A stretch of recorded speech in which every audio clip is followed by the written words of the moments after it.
소수의 인원이지만 아주 너무너무 은혜롭게 오늘도 복 있는 사람이라는 또 찬양을 해주셔서 감사합니다. 120주년 아마 행사 때문에 우리 김광수 장로님 지휘자도 아마 그쪽을 행사 때문에 불려가신 것 같고, 또 여러분들이 아마 분명히 좌석제로 운영한다는 걸 알고 있는데 그쪽으로 가셨는지 모르겠습니다. 오늘 같이 좀 이렇게 자리를 좀 많이 비우신 것 같은데 그 행사의 여파가 아닌가 하는 생각이 듭니다.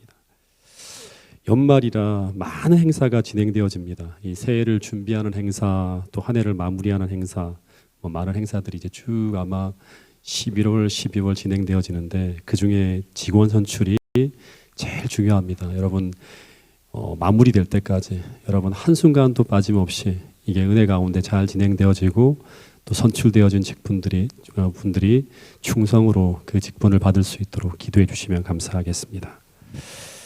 그래서 좀 오늘 이 주제를 가지고 여러분들하고 좀 한 말씀을 나누려고 하는데 아마 20년 전쯤일 것 같아요. 어느 날 저희들이 이제 조금 더 넓은 집으로 이사를 하게 되었어요. 근데 이사한 후에 매일같이 저녁마다 집에 가보면 이 집이 바뀌어지는 거예요. PPT 네. 저녁마다 집에 오면 놀라운 일이 벌어집니다. 이 사모가 되게 쬐그마하잖아요. 근데 저녁마다 보면 책상이 옮겨져 놓고 있고 제가 없는데 책꽂이가 옮겨지고 소파가 옮겨지고 심지어 옷장, 서랍장까지 다 위치 변경이 매일매일 일어나는 거예요. 그 이삿짐 센터 아저씨들이 이렇게 이제 담요를 밑에 놓고 이렇게 옮기는 걸 보고 거기다 담요를 끼워 놓고 막 으쌰으쌰해서 하루 종일 해서 다 옮겨 놓는 거예요. 제 아내는 이제 우리가 새로운 집으로 이사 가기로 딱 결정이 되잖아요. 그러면 그 집을 먼저 가서 쭉 둘러본 후에 온통 머릿속에 이 우리 집을 자신의 마음에 드는 최적의 장소로 만들기 위한 계획을 세우고, 그리고 그 다음에 마음에 들 때까지 그 가구들을 옮기는 일을 계속 반복합니다. 그 집이 제일 편하고 제일 효율적이고 제일 쾌적하고 가장 포근한 장소가 될 때까지 그 최적의 위치로 끊임없이 가구를 바꾸는 일을 계속합니다. 네, 여러분 우리 하나님도 이런 일을 하실까요? 네, 우리 하나님도 이런 일을 하신다고 합니다. 우리의 마음이 하나님이 거하시는 성소가 되어지는 순간, 우리가 주님의 것이 되어지는 순간, 그때부터 하나님은 우리의 마음을 당신께서 거하시는 가장 아름다운 궁전이 될 때까지 끊임없이 우리 삶을 변화시키는 일을 하시는 분이 바로 누구인가 하면 우리 하나님이시라고 합니다. 이걸 신학적으로 말하면 칭의가 시작되는 순간 동시에 뭐가 진행된다? 성화가 시작되어진다고 하는 거예요. 네. 근데 하나님은 이 공사에 아무리 큰 비용이 들어간다 하더라도 우리 인생이 하나님의 위대한 걸작품으로 완성되어지기까지 거기에 소요되어지는 모든 비용과 희생과 수고를 절대 아끼지 않으실 것이라고 말씀하고 있습니다. 여러분 그래서 이런 말씀이 있어요. 에베소 2장 10절 말씀인데 같이 한번 읽어보겠습니다. 시작.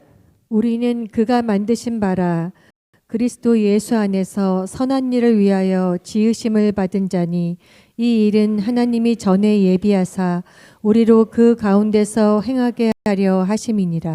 여기 보면 우리는 그가 만드신 바라라고 하는 단어가 나옵니다. 이 단어는 헬라어로 포이에마라고 하는 단어를 쓰는데 이 단어의 의미는 작품이라고 하는 의미예요. 걸작품. 그래서 에베소 2장 10절의 말씀은 이렇게도 번역할 수 있습니다. 우리는 하나님의 작품입니다. 근데 어떤 작품인가 하면 본문을 보면 그리스도 예수 안에서 선한 일을 위하여 만들어진 하나님의 작품이라고 합니다. 그래서 모든 그리스도인들은 하나님이 빚고 만지신 그 흔적이 있는 사람이에요. 오늘 그것이 없다 그러면 오늘 다시 한번 여러분 신앙생활을 점검해야 돼요. 하나님이 만지시고 있어요. 만드시고 있다고 하는 거예요. 이것은 인류 역사 10대 미술품 중에 하나인 고흐의 별이 빛나는 밤이라는 작품이에요. 이 그림은 고흐가 정신병에 걸려서 이 생렘이 정신병원에서 요양을 받고 있는 중에 병원 밖 창문을 이렇게 바라보면서 세상이 너무나 슬프게 보이는 거예요. 그 슬픈 세상의 풍경을 꿈꾸듯 소용돌이 치듯 묘사한 그림이라고. 자기 정신세계 속에서 그걸 보는 거예요. 막 이렇게 막 구불구불하고. 근데 수많은 사람들이 이 작품을 통해 고흐의 사상과 생각과 인생을 이 작품을 통해 생각하게 만드는 그런 작품이라고 합니다. 그리고 이것도 인류 역사 10대 미술품 중에 하나로 평가받는 뭉크가 그린 절규라고 하는 이제 작품인데요. 그러니까 마치 노을이 막 지는 그 풍경이 마치 자기에게 절규하듯이 막 들려오는 거예요. 쫙 자기 귓속으로. 예. 그거를 그림으로 그렸는데 이 그림의 가격이 매겨졌어요. 얼마 정도 나갈까요? 2012년 이 작품이 경매로 나왔을 때 단 12분 만에 인류 역사상 최대 이제 가를 기록 경신하면서 팔린 그림입니다. 이 뭉크의 절규가 얼마 정도 팔렸을까요? 예, 한번 얘기해 보세요. 여러분들이 생각하는 것 이상입니다. 예, 예, 예, 1억 달러 하나로 1,400억에 팔렸다면 14분 만에, 12분 만에. 그리고 이것은요, 인류 역사상 화가가 그린 작품 중에 현존하는 가장 비싼 그림으로 평가받는 그림이에요. 레오나르도 다빈치가 그린 모나리자라고 하는 그림인데 이 모나리자는 경매에 내놓은 적이 없기 때문에 경매가를 알 수 없는데 근데 전 세계 미술품 중에 보험료가 가장 비싼 작품이 바로 이 모나리자라고 합니다. 이 기네스 기록을 세운 건데 기네스 기록에 의하면 이 모나리자는 세계 최고 보험료를 내야 하는 작품이에요. 그래야지만 이제 이거를 할 수 있어요. 2019년도에 보험회사에서 이 작품의 가격을 추산하기를 얼마 정도로 추산한지 아십니까? 보험회사에 추산한 거예요. 한번 불러보세요. 얼마 정도 나올지. 여러분들 말하는 거 다 이상입니다. 저도 이 정도일까? 와, 이 그림 하나가 가격을 추산하기를 8억 5천만 달러. 우리 돈으로 1조 원입니다. 1조 원이 매겨진 작품이에요. 그러니까 돈으로 측정할 수 없는 위대한 작품이라고 할 수 있어요. 이 그림을 보면서 사람들은 온갖 진짜 말 그대로 인간의 어떤 정신 세계 속에서 벌어지는 아름다운 사상들을 그림으로 표현한 작품이라고 하는 거예요. 근데 이런 위대한 작품들을 볼 때 사람들은 어떤 말을 하게 되는가 하면 먼저는 이 작품에 대한 찬사가 터져 나옵니다. 와, 이 작품 정말 훌륭하다, 아름답다, 놀랍다라는 말을 하게 됩니다. 그 다음에 이 작품에 감동을 받고 경탄하는 모든 사람들은 이제 이 작품을 보면서 또 무엇을 주목하게 될까요? 이런 위대한 작품을 만든 사람, 이런 위대한 그림을 그린 그 작가를 주목하게 됩니다. 도대체 이런 위대한 작품을 만든 사람은 누구일까? 그는 어떻게 이런 위대한 작품을 만들었을까? 그러면서 이 위대한 작품을 만든 그 작가에게 모든 시선이 쏠리면서 그에게 모든 영광과 찬사를 돌리게 된다고 합니다. 그런데 마태복음 5장 14절부터 16절에 보면 주님은 오늘 우리에게 이런 말씀을 하십니다. 여기 보면 우리는 세상의 무엇이다? 빛이라고 합니다. 어떤 빛인가? 하나님을 세상에 전하는 빛이라고 합니다. 근데 우리가 어떻게 세상에 하나님을 전하게 되는가? 우리의 빛이 사람 앞에 비치게 될 때 그때 세상 사람들은 너희의 착한 행실을 보고 선한 일을 위하여 만들어진 하나님의 작품인 너희들의 선한 행실을 보며 어떻게 한다? 하늘에 계신 너희 아버지께 영광을 돌리게 된다고 합니다. 마치 위대한 예술 작품을 보며 저것을 누가 만들었지? 어떻게 저런 위대한 예술 작품을 만들 수 있지? 하고 물어보는 것처럼 그 작품을 만든 그 작가에게 모든 찬사를 보내는 것처럼 마찬가지로 오늘 하나님이 만드신 작품들인 우리를 세상 사람들이 보면서 모든 사람들이 그렇게 우리를 재창조하신 하나님께 모든 찬사와 영광을 돌리게 하라고 주님은 말씀하고 있는 것입니다. 그래서 이런 하나님의 위대한 걸작품이 되기 위해서 오늘 우리는 어떤 존재가 되어야 되고 어떻게 살아가야 되는가? 그리고 하나님은 어떤 과정을 거치며 우리를 당신의 위대한 걸작품으로 만들어 가시는가 하는 것입니다. 오래전에 제가 집사 시절에 어떤 한 분이 교회에 들어오게 됐는데 이슈였어요. 그분은 사회에서 대단히 높은 고위직에 있었던 분이셨습니다. 근데 이분이 교회에 들어오셔서 한 10년 가까이 교회를 다닌 후에 이제 교인들이 말하기를 이런 말을 하는 거예요. 저분은 교회를 다니기 전이나 교회를 다닌 후나 전혀 변화가 없다고 하는 걸 들었습니다. 여러분도 그러신 분이 혹시 있나요? 10년 전이나 지금이나 아무런 달라진 게 없다. 그럼 사람들이 말하기를 왜 그토록 좋은 말씀을 다 듣는데 근데 왜 변화가 일어나지 않을까? 이런 말들을 하시는 것입니다. 근데 그 이유를 제가 하나 찾게 되었는데 그것이 무엇이었는가 하면 그분은 교회에서도 여전히 세상의 신을 본지 않으시는 분이었어요. 다시 말해 그분은 교회에서도 여전히 세상에서 가장 높은 지위를 가진 사람으로서 교회를 다니고 있었습니다.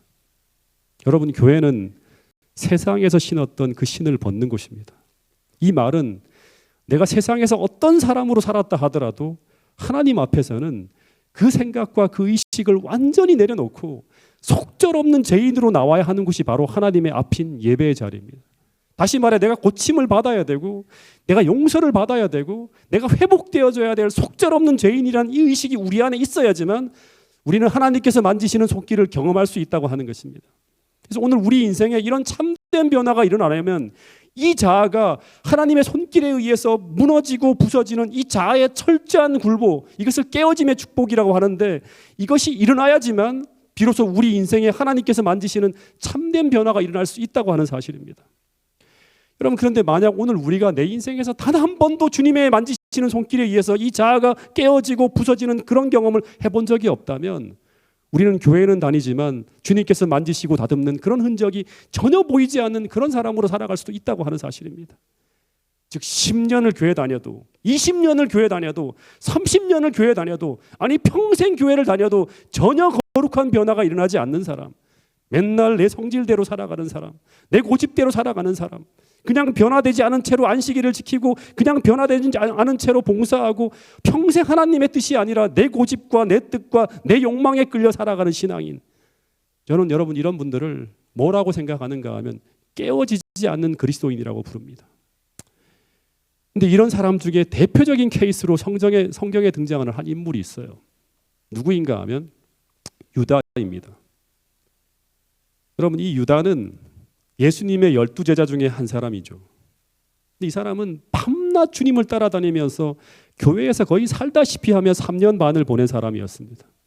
그래서 겉으로 보기에는 이 사람은 주님 앞에 온전히 헌신한 사람처럼 보였습니다. 여러분, 유다는 12제자 중에 성경을 가장 많이 알고 있는 사람일 수 있어요. 전도할 때 이 사람은 누구보다 성경을 잘 가르쳤을 것이고 더하여 주님이 주신 능력을 받아서 귀신을 쫓아내고 병자들을 고치고 정말 제자들 중에 가장 뛰어난 능력을 발휘하는 사람이었기 때문에 아마 가는 곳마다 찬사를 받는 그런 그리스도인이었을 것입니다. 그런데 이런 성경 지식과 그런 헌신과 봉사에도 불구하고 그는 변화되지 않는 그리스도인으로 살아가고 있었다고 하는 것입니다. 즉, 이 사람은 그 안에 존재하는 그 비열하고 탐욕스러운 마음이 변화되지 않고 있었고 심지어 그것이 자라나고 있었다고 하는 그런 말씀이 있습니다. 근데 왜 이런 일이 벌어지고 있었을까? 시대의 소망 716페이지에 보면 이런 글이 있습니다. 이 말씀을 같이 한번 읽어볼까요? 시작. 유다는 자기 자신을 그리스도께 완전히 복종시키는 경지에 이르지 않았다. 거룩하신 분께서 하시는 인격 형성에 자기 자신을 복종시키지 않았다. 그는 자기 자신의 판단과 의견을 가지고 있을 수 있다고 생각하고 비평하고 비난하는 성질을 길렀다. 여러분, 여기 정말 중요한 내용이 나오는데요. 그는 그리스도께 자신을 완전히 복종시키지 않고, 이게 무슨 말인가 하면 그는 그리스도 앞에서 깨어지지 않았다고 하는 것입니다. 그래서 그는 그리스도의 생각과 다른 자신의 판단과 자기 나름대로의 생각을 가질 수 있다는 생각을 하며 그 다음 내용이 참 무섭습니다. 비판하고 비난하는 성질을 길렀다고 합니다. 여러분, 그리스도 앞에 깨어지고 부서지지 않으면, 즉 자복하고 굴복되지 않으면 아무리 교회에서 봉사하고 아무리 헌신하고 심지어 아무리 말씀을 보고 유다처럼 3년 반 동안 들었어요. 심지어 아무리 기도해도 그 봉사와 그 헌신과 그 성경 지식과 심지어 그 기도가 그를 변화시킬 수 없을 수도 있다고 하는 것입니다. 이게 유다의 모습을 통해 증명되어진 하나의 모습이에요. 여러분, 그래서 이런 말씀이 있어요. 정말 너무너무 중요한 말씀인데요. 누가복음 20장 18절 말씀을 같이 한번 읽어보겠습니다. 시작. 무릇 이 돌 위에 떨어지는 자는 깨어지겠고 이 돌이 사람 위에 떨어지면 저를 가루로 만들어 흩으리라 하시니라. 이 돌은 뭐죠? 이 돌은 예수님이라고 말할 수 있겠죠. 그래서 이 말씀은 이 돌 위에 스스로 떨어져 깨어지는 자는 구원을 얻을 뿐 아니라 변화를 경험하게 되고, 반대로 그리스도인이라고 하면서 자아를 깨트리지 않고 살아가는 인생은 언젠가 주님이 이 땅에 오시는 그날 우리는 그분의 오심에 의해서 그 삶과 인생이 파멸되어지는 그럴 결과를 당하게 될 수도 있다고 말씀하고 있는 것입니다. 이 말은 유다의 인생을 통해 정확하게 성취되었죠. 주님과 정면으로 부딪혀서 깨어지는 경험을 하지 못한 거예요. 여러분, 하나님은 오늘 여러분과 저를 하나님의 걸작품으로 만들기를 원하십니다. 대충 살아가는 인생이 아니라 걸작품을 만들기를 원하십니다.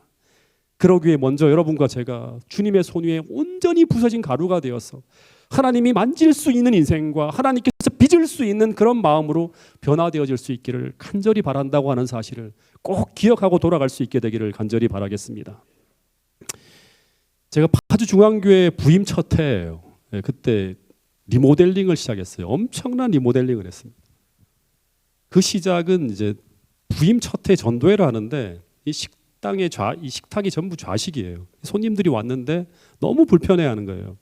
처음에는 우리가 아니라 우리 오시는 분들을 위해서 식탁을 좀 바꾸자 해서 식탁만 바꾸려고 했어요. 근데 직원분들이 식탁망이 아니라 식당을 전면적으로 리모델링을 하자고 하는 거예요. 근데 이 전면적 리모델링을 하려고 하면 어떤 일이 벌어져야 되는가 하면 기존에 세워져 있던 공간을 완전히 허물어야 되기 때문에 대공사가 될 수 있었어요. 이 비용도 많이 들고 엄청난 수고를 해야 되는데 제가 부임 초부터 교인들도 많지 않은데 이런 대공사를 하려고 하니까 너무나 부담이 되어서 저도 그냥 식탁만 갖다 놓고 리모델링을 하지 말자고 제안을 했는데 근데 갑자기 직원회 하는 도중에 어떤 분이 이런 말을 하는 거예요.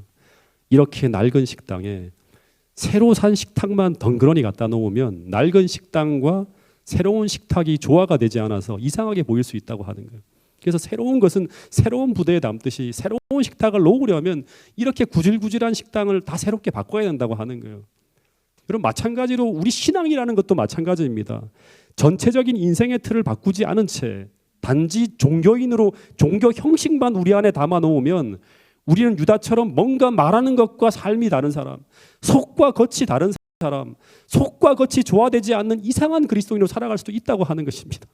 그래서 하나님은 우리 인생에서 단순한 몇 가지를 개선하는 정도가 아니라 우리의 마음과 품성을 완전히 변화시키는 전면적인 리모델링을 계획을 가지고 우리 인생을 인도한다고 하는 사실을 우리 모두가 기억할 수 있게 되기를 간절히 바라겠습니다.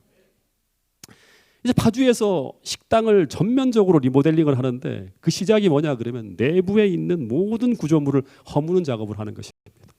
온 교인들이 며칠을 붙어서 천장을 다 뜯어내고요. 문을 뜯어내고 벽체를 허무는 작업을 했는데 근데 그 허무는 과정에서 엄청난 먼지로 주변이 엉망이 되어지고요. 그 다음에는 엄청난 폐기물이 막 쏟아져 나오는 거예요. 이 과정을 온 교인들이 붙어서 했는데 이 과정이 가장 길고 가장 힘들었습니다.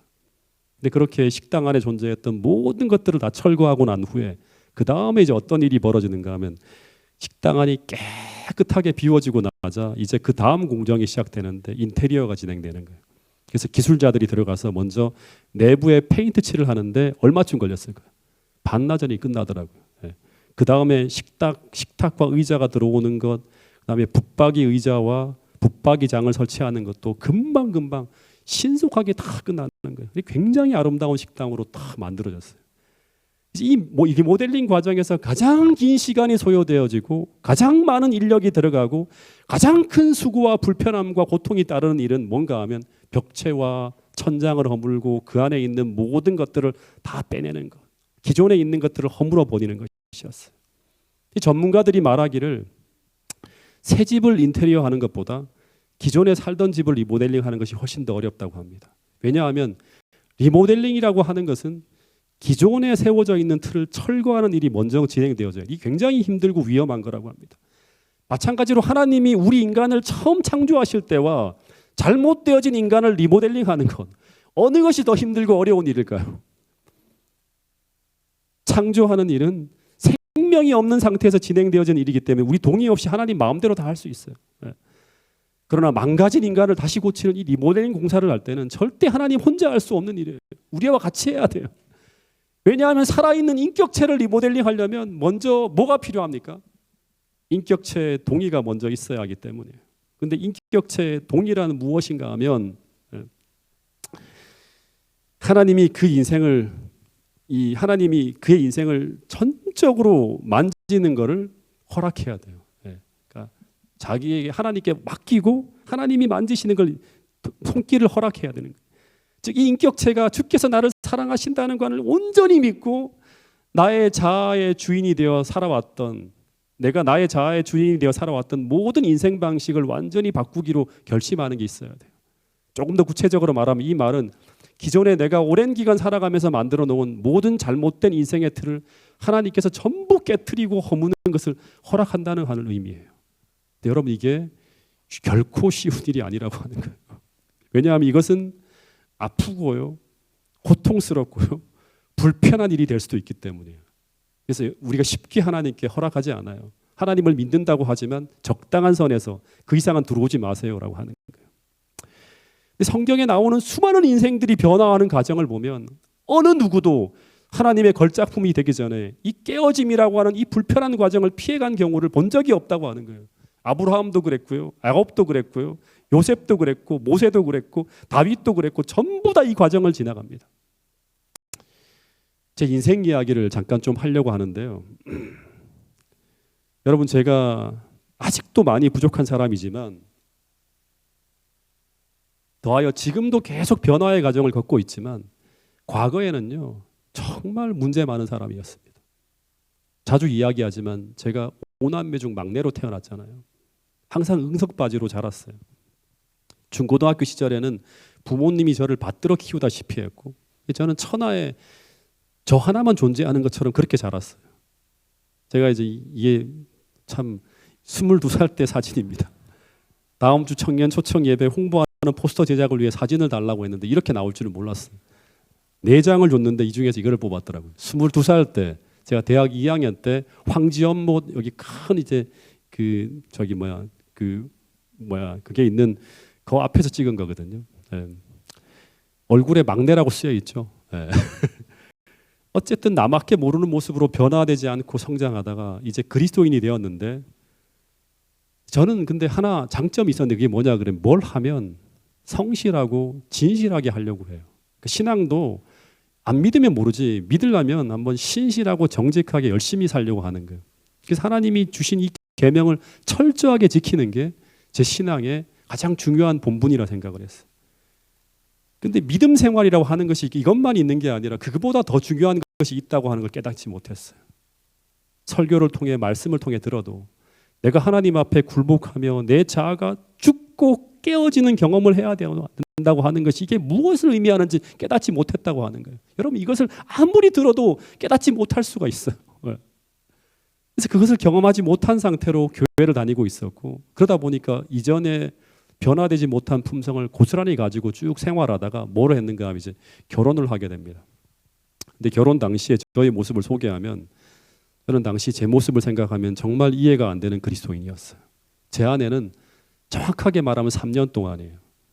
제가 정말 훌륭한 신앙인 줄 알고 생각을 하고 나를 완전히 믿고 결혼 생활을 했어요. 심지어 결혼 3년 차까지 아내는 성경에 대한 모든 것들을 절대적으로 제한테 다 배웠어요. 심지어 제 앞에 무릎을 꿇고 이야기를 들을 정도였어요. 예. 저를 성경 박사라고 생각했고 가장 신실한 그리스도인이라 생각했어요. 근데 3년 동안 저의 모습 때문에 너무나 힘들어하고 불행해하며 살았다고 하는 거예요. 예. 근데 그렇게 훌륭한 그리스도인으로 포장된 제가 이제 결혼 후에 계속 이제 다른 모습이 나타나기 시작하는데, 제가 화를 내면 제가 어떻게 변하는가 하면요. 여러분 지금은 바뀌었습니다. 과거의 모습으로 생각해 주세요. 제가 어떤 사람이었는가 하면 저의 모습을 가장 잘 드러내는 모습이 어떤 모습이었는가 하면, 저는 자동차를 타고 가다가 제가 규정속도를 오버해서 경찰이 스피드건으로 저를 탁 쏴요. 지금도 기억하는데 봉화 쪽으로 가는 쭉 뻗은 2차선 도로였어요. 한 80을 내고 쭉 가는데 규정속도가 60이었어요. 경찰이 싹 숨어 있다가 나옵니다. 그래서 인사를 탁 하면서 속도 위반을 했다고 면허증을 달라고 해요. 보통은 그 당시에 운전자는 어떻게 하면 머리를 숙이면서 아유 한번 봐주세요 이렇게 합니다. 그럼 경찰이 에이 오리지널 딱지를 떼지 않고 15,000원짜리 끊어줄게요. 안전벨트 위반으로 끊어줄게요. 막 이렇게 하면서 이렇게 협상을 해요. 근데 제가 분명히 잘못을 했음에도 불구하고 저는 경찰관에게 잘못했다고 하지 않습니다. 도리어 화를 내요. 왜 경찰이 떳떳하지 못하게 차량 위반 차량을 이렇게 이제 숨어서 이렇게 범법자들을 유도하냐 하면서 막 화를 냅니다. 쭉쭉 뻗은 길에서 대부분의 운전자들이 속도를 내며 달리지 않냐고, 속도 위반을 못하게 예방을 하면서 숨어서 이렇게 드러나고 있어야지 왜 숨어서 범법자를 유도하냐 하면서 막 싸웁니다. 경찰이 황당해서 너 마음대로 하라고 가라고 합니다. 그럼 나중에 15,000원짜리 딱지가 날아와야 되는데 5만 원짜리, 6만 원짜리 오리지널 딱지가 날아옵니다. 그럼 아내가 막 죽을 것 같아요. 힘들어하는 거예요. 또 한 번 초보 운전하다가 제가 운전이 서툴고 부주의한 행동으로 끼어들길 잘못했어요. 상대에게 위협 운전을 했으면 어떻게 해야 되죠? 머리를 숙이면서 죄송합니다 해야 되는데 저는 머리를 숙일 줄 몰랐어요. 한 번은 제가 36대 앞이었던 것 같아요. 잘못 차선 변경을 해서 대형 버스를 크게 위협하면서 이렇게 들어간 적이 있습니다. 그런 후에 신호등 앞에 딱 멈추니까 그 버스 운전사가 옆에 탁 버스를 세운 다음에 딱 문을 열어요. 그러면서 확 화를 내면서 죽일 놈 살릴 놈 하는 거예요. 그러면 제가 잘못했기 때문에 죄송합니다 하면서 머리만 한번 숙여주면 끝나게 되는데 저는 뭐라고 하는가 하면 초보 운전자가 실수도 할 수 있지 왜 나에게 그렇게 욕을 하냐 하면서 빤히 쳐다보는 거예요. 뭘 잘못했다고 하냐고 하니까 그 버스 운전사가 화가 나서 버스에서 막 뛰어내리려고 해요. 그러면 사모가 제 옆에서 저에게 제발 잘못했다고 머리를 숙여달라고 간곡하게 부탁하면 여보 잘못했다고 좀 해. 끝까지 버스 운전사를 뻔히 쳐다봅니다. 그러면 그 버스 기사가 화가 나서 저를 가만두지 않겠다고 하면서 버스에서 뛰어내려오려고 할 때 그때 사모가 어떻게 하는가 하면 저를 대신해서 그 버스 운전소에게 이런 말을 합니다. 아저씨 죄송해요. 이 사람은 머리를 숙일 줄 모르는 사람이라고 하면서 제가 대신 사과하겠다고 저를 대신해 사과하면서 그 위기를 넘겼어요. 여러분 변화되지 못한 그리스도인 어떻게 보면 깨어지지 않는 그리스도인의 대표적인 모습은 뭔가 하면 여러분 정말 웃으면서 듣지만 심각하게 생각해야 돼요. 변화되지 못한 그리스도인, 깨어지지 않은 그리스도인, 하나님의 손길에 한 번도 터치를 받지 못한 그리스도인의 대표적인 모습은 뭐냐 그러면 잘못을 지적받을 때 그 지적을 받아들이지 못한다고 하는 거예요. 뿐만 아니라 어떤 분명한 잘못이 지적될 때 그것을 견디지 못하고 도리어 그것을 지적한 사람을 향해서 화를 내면서 상대를 공격하기도 합니다. 그래서 계속 어려움이 찾아오고 실수를 하고 불행한 일을 당해도 그것이 무엇 때문인지 무엇 때문에 오는지 하나님께서 계속 지적하며 가르쳐 주어도 그것을 인정하지 않음으로 말미암아 변화가 일어나지 않는 사람들, 그 사람들이 바로 누군가 하면 깨어지지 않는 그리스도인이에요. 수많은 문제를 일으킬 수 있는 사람들이죠. 여러분 깨어짐의 시작은 자신이 잘못되었음을 인정하는 데서 시작되어집니다. 잘못 살아온 것을 인정하는 것입니다. 그래서 하나님 앞에 통회하고 굴복짐을 경험하지 못한 그리스도인은 끝까지 그것을 안 내놔요. 네. 여러분 저는 당시 평범하게 교회를 다니고 있는 사람이 아니었습니다. 저는 누구보다 성경을 많이 연구하고 성경 지식이 엄청나게 많았고요. 심지어 예언의 신을 달달 외우며 다니는 사람이 바로 저였습니다. 네. 누구보다 신실하게 안식일을 지키고 있었고 그것 때문에 군에서 고생을 하고 심지어 직장도 포기하고 철저하게 양심대로 살려고 애쓰던 사람이 바로 저였습니다. 저는 어디를 가나 사람들은 전부 저를 어떻게 평가하는가 하면 믿음이 참 좋은 사람, 요즘 보기 드물게 신앙이 참 좋은 사람이라고 평가를 받던 사람이 고재훈이었습니다. 참 고민이 많았어요. 내가 이토록 성경 지식을 많이 알고 있는데 왜 내 품성은 변화가 안 되고 있는지. 여러분 또다시 말씀을 드립니다. 우리가 전적으로 하나님 앞에 굴복하여 이 불행하고 어리석은 집을 짓고 있는 이 교만한 자아가 온전히 하나님 앞에 굴복되지 않으면 우리에겐 변화가 일어나지 않는다고 하는 거예요. 다시 말해 율법을 열심히 지킬 수는 있지만 그 겉모습은 변화가 일어나는 것처럼 보이게 할 수도 있지만 절대 내 마음속에 하나님의 품성의 사본인 이 하나님의 사랑의 율법이 성경을 통해 기록되어지는 일은 일어나지 않는다고 하는 거예요. 계속 거부하고 있는 거예요. 당시 저의 모습은 성경 지식은 많이 알고 있지만 깨어지지 않는 그리스도인이었습니다. 저는 유다처럼 교회 안에서 큰 문제를 일으킬 잠재적 문제아로 커가고 있었습니다. 아마 제가 그렇게 성장했으면 저는 정말 문제가 많을 것 같아요. 당시 제가 어떻게 교회를 다니고 있었는가 하면 실제적인 걸 다 얘기 드리는 거예요. 제가 20대 후반부터 30대 초반의 청년이었음에도 불구하고 교회의 잘못된 모습은 일일이 아주 날카롭게 비판하고 다른 교인들의 잘못된 점들은 절대 용납할 줄을 모르는 사람이었어요. 예배를 마치고 교회에 돌아오는 차 안에서 벌어지는 일을 잠깐 소개하면 예배가 끝나고 집으로 돌아올 때 차 안에서 저는 집에 도착할 때까지 제 아내에게 교회의 모든 집사님, 장로님, 심지어 목사님까지 모든 사람들의 잘못된 점을 비난하며 낱낱이 비판합니다. 뭐가 잘못되었고 장로님이 저럴 수 있나? 목사님 어떻게 저런 설교를 할 수 있지? 심지어 목사님이 설교를 하고 나면 제가 만나요. 이게 뭐가 잘못된지를 다 얘기합니다. 목사님한테. 20대, 30대 초반의 저의 모습이었어요. 그러면서 저는 제가 대단히 의로운 선지자인 것처럼 그리고 그렇게 잘못된 교회의 모습을 고치는 것이 마치 제 사명인 것처럼 그렇게 살았어요. 근데 제 아내는 처음에는 그런 저의 말을 아무 말도 안 하고 들어주다가 나중에는 점점 그런 모습을 보며 제 신앙에 의문점을 갖기 시작했고, 나중엔 저의 그런 모습 때문에 큰 시험과 고통을 당하게 돼요. 제 아내가 너무너무 불행해하는 거예요. 같이 살아야 될까 이 사람하고. 근데 저는 안 바뀌었어요. 근데 저를 사랑하는 하나님께서 그렇게 살아가는 저를 그냥 내버려 두지 않으시고 저를 깨트리기 위해서 그분께서 하신 일이 무엇인가 하면 1997년 겨울이었습니다. 큰아이가 태어나기 전에 처갓집에 갔다가 돌아오는 길에 갑자기 사모가 온몸이 굳어가는 것처럼 몸에 경련을 일으키다가 숨을 막 몰아쉬는 응급 상황이 벌어집니다. 긴급하게 제가 의정부 성모병원으로 응급실로 막 아내를 데리고 가는데, 근데 병원에서 진정제를 쓰며 재우는데 이 사람이 무의식 중에 계속 울면서 어떤 말을 하는가 하면 제가 코앞에서 듣고 있었는데 계속 반복해서 제가 불쌍하다고, 제가 불쌍해서 못 견디겠다고 하면서 계속 우는 거예요. 뭐가 불쌍한지 모르겠지만 제가 불쌍해서 너무 마음이 아프다고 하는 거예요. 그래서 응급실에서 계속 듣는데, 근데 그때 저는 이 사람이 왜 나를 불쌍한 사람이라고 하는지 잘 몰랐어요. 근데 나중에 와서 가만히 생각해 보니까 그때 성주 엄마가 무의식 중에 외친 그 이야기는 하나님의 저를 향한 음성이었습니다.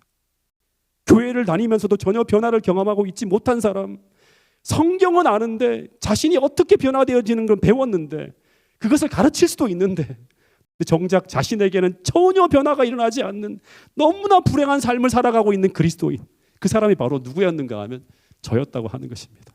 왜냐?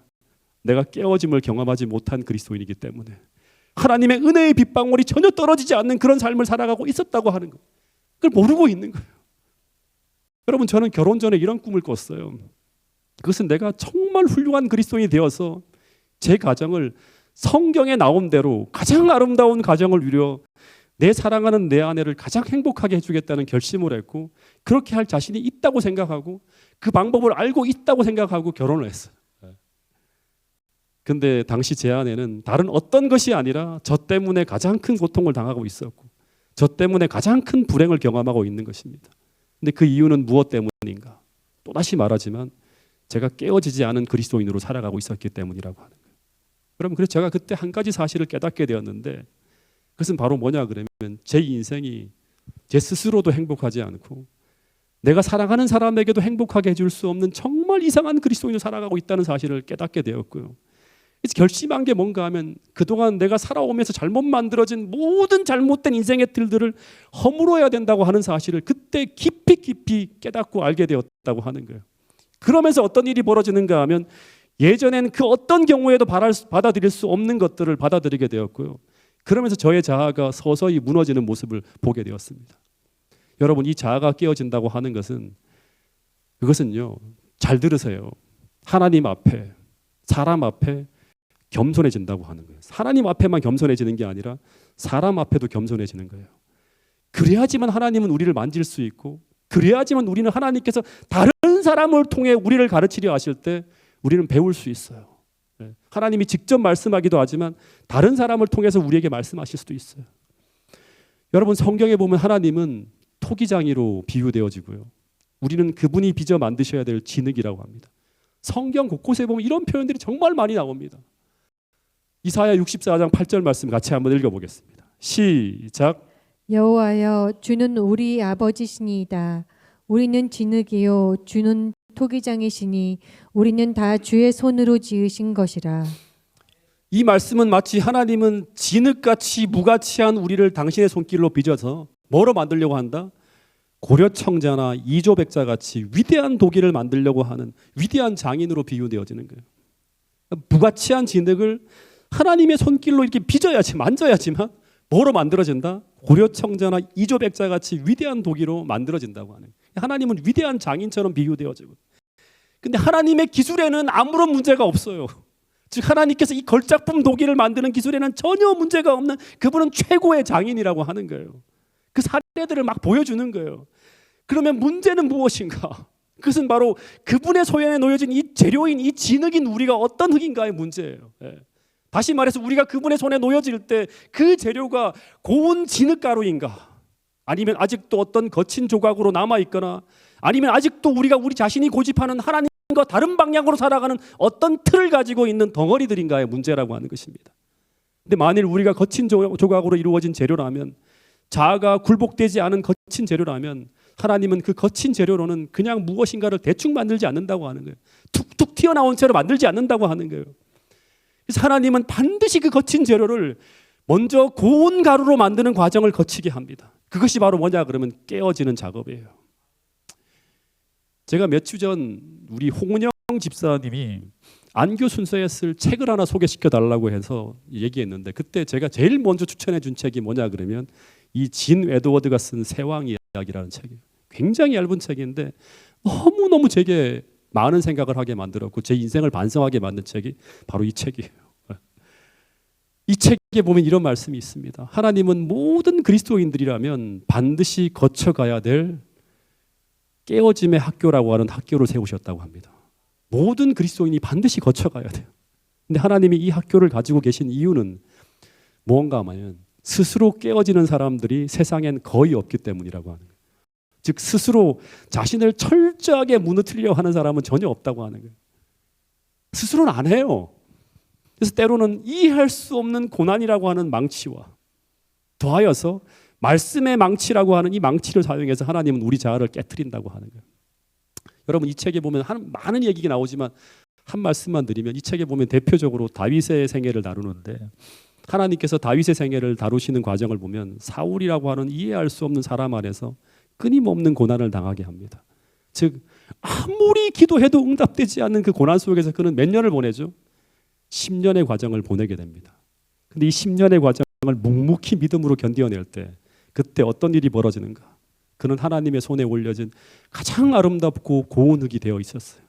하나님은 그 인생의 재료를 가지고 다윗을 인류 역사상, 성경 역사상 가장 위대하고 아름다운 작품으로 만드십니다. 이게 성경의 이야기예요. 여러분 제가 목회하기 전에 다윗과 비슷한 한 10년의 힘든 시간이 있었어요. 저는 왜 내가 이런 시간을 보내야 되는지 전혀 알 수 없는 암흑의 시간 같은 시간이 있었어요. 근데 그 시간을 다 지나가 난 후에 제가 목회를 하게 되었을 때 저는 처음에는 하나님께 물었어요. 조금 더 일찍 목회를 시작하도록 인도하셨으면 어땠을까? 왜 하나님 10년이라는 세월을 저를 보내게 했을까요? 생각해 본 적이 있어요. 제 동기들보다 제가 10년을 더 늦게 나왔는데, 만약 제가 37살이 아니라 27의 목회를 나왔으면 어떻게 되었을까를 생각해 봤어요. 제가 얘기했죠. 20대 후반 제가 어떤 사람인지. 당시에 길이 있었어요. 김홍량 총장님도 제게 목회를 하라고 권하셨고 대학에 들어오면 다 도와주시겠다고 제안을 해주셨어요.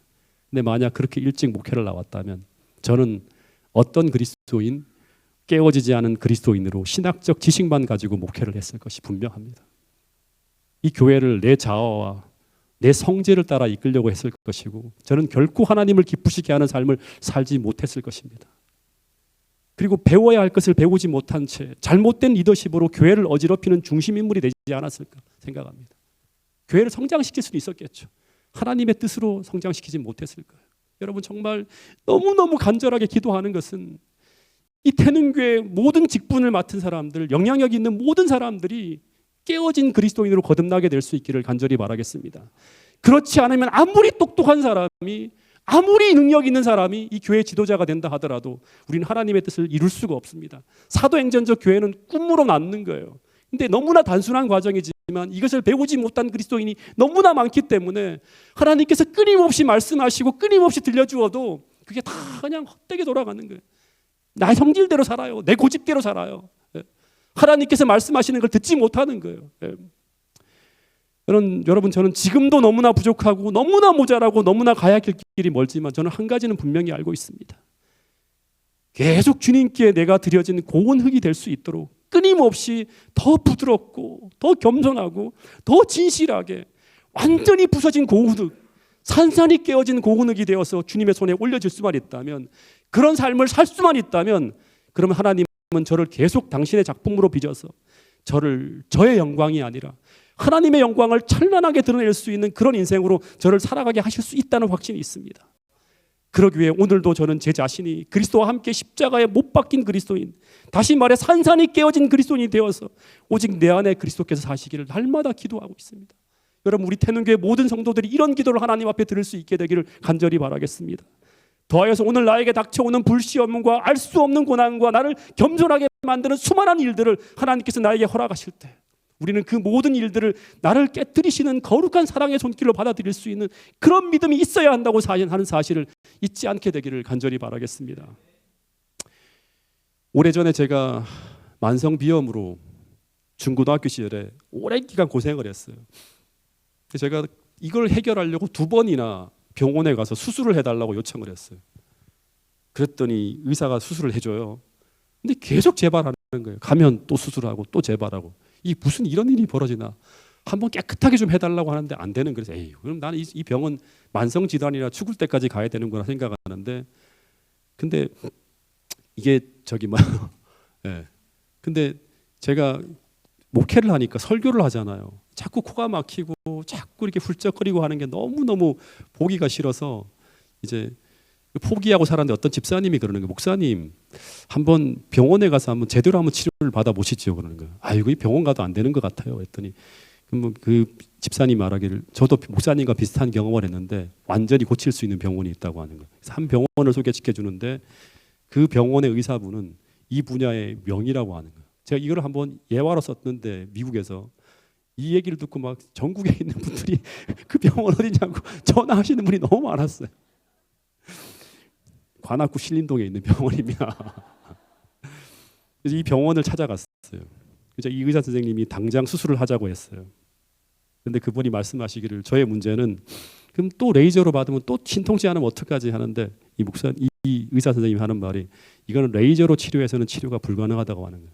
왜냐하면 코뼈가 휘어져 있어서 이 코뼈를 깨트리지 않으면 계속 재발을 한다고 하는 거예요.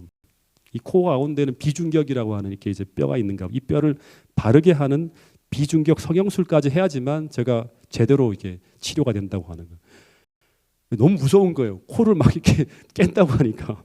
너무 무서워서 만약 이 수술을 안 하면 어떤 일이 벌어질까 하고 물었더니 근본 치료를 안 하면 이 비염은 시간이 갈수록 더 진행이 되어져서 두통을 유발하고 기관지 천식에 감기에 취약한 그런 몸으로 만들어서 계속 증상을 악화시킬 수 있다고 하는 거예요. 이 수술은 힘든 수술이고 시술하는 과정에는 좀 짧은 기간이지만 고통이 따라온다고 하는 거예요. 그리고 수술하고 나도 한 달 정도는 힘든 시간을 보내게 될 거라고 하는 거예요. 그럼 제한테 그 이야기를 다 한 후에 수술할 거예요, 말할 거예요 하면 선택하라고 하면 수술 동의서를 딱 내미는 거예요. 다시 말하면 의사의 치료의 손길에 내 몸을 맡길 것인지 거부할 것인지를 동의하는 사인을 하라고 하는 거예요. 제가 그 명의를 믿고 수술을 하기로 결정했어요. 수술실로 들어가는데 수술의 과정이 너무너무 불편한 거예요. 수술하기 전에 제일 먼저 뭘 하는가 하면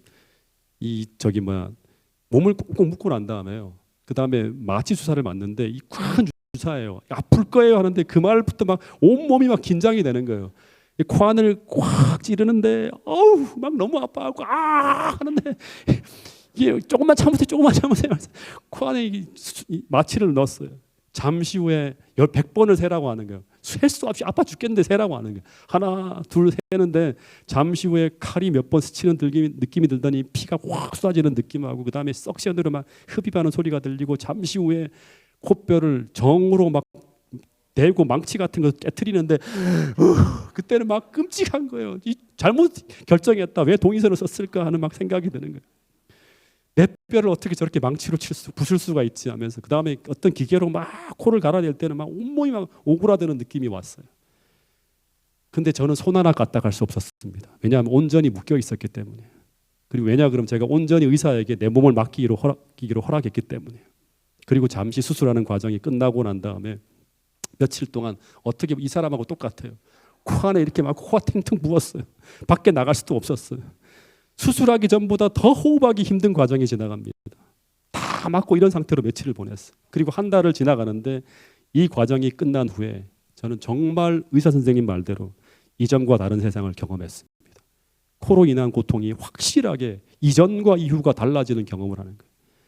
마찬가지로 우리가 하나님의 약속한 그 회복과 변화의 축복을 경험하기 위해서 여러분 신앙이라고 하는 게 아주 단순하지만 제일 중요한 게 맡겨야 돼요. 다 포기해야 돼요. 하나님 앞에.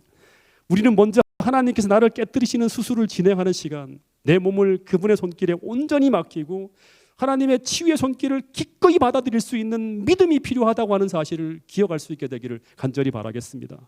그러면 잠시 동안 망치질이 시작되고 그릴로 코를 갈아내는 소리가 들릴 때 잠시 동안 너무 힘들 때는 후회하기도 합니다. 그러나 모든 깨어짐의 시간을 끝까지 맡기면서 우리가 지나가면 어느새 우리는 하나님의 손에 얹혀진 고운 흙이 되어서 우리는 하나님이 만드시는 불후의 명작으로 계속 다듬어져 가고 있는 우리의 모습을 분명히 경험할 수 있다고 여러분 앞에 확신 있게 말씀을 드립니다. 그래서 정말 내 사랑하는 사람을, 내 주위의 사람들을 고통스럽게 하고 불행하게 하는 사람이 아니라 정말 행복하게 할 수 있는 사람의 사람으로 하나님은 반드시 거듭나게 해주시고요.